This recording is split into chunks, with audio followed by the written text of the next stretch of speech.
امیر السنت کی بارگاہ میں عرض ہے، شب برات کے نوافل کے بارے میں کچھ بتائیے۔ حضرت علامہ احمد الساوی رحمۃ اللہ تعالی علیہ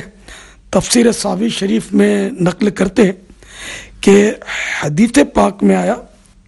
جس نے اس شب یعنی شب براءت میں 100 رکعت نماز پڑھی، اللہ عز و جل اس کے پاس 100 فرشتے بھیجتا ہے، 30 فرشتے اسے جنت کی خوشخبری سناتے ہیں،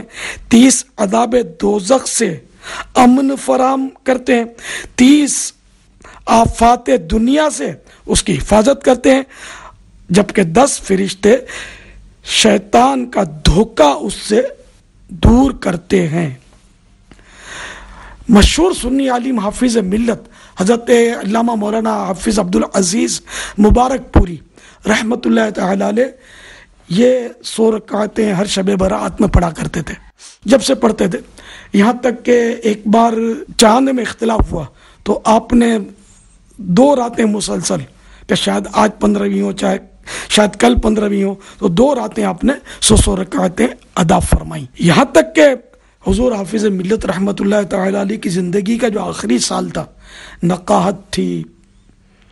بے چینی تھی، اس کے باوجود شب برات جب آئی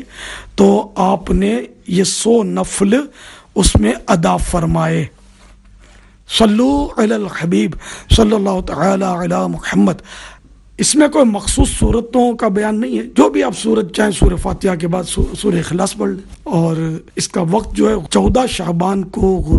غروب آفتاب سے لے کر 15 کے صبح صادق کے درمیان یہ پوری رات میں جب بھی چاہیں یہ 100 نوافل پڑھے جا سکتے ہیں۔ واللہ تعالی اعلم ورسولہ اعلم عز وجل وصلی اللہ تعالی علیہ وآلہ وسلم۔ صلو علی الحبیب صلی اللہ تعالی علی محمد۔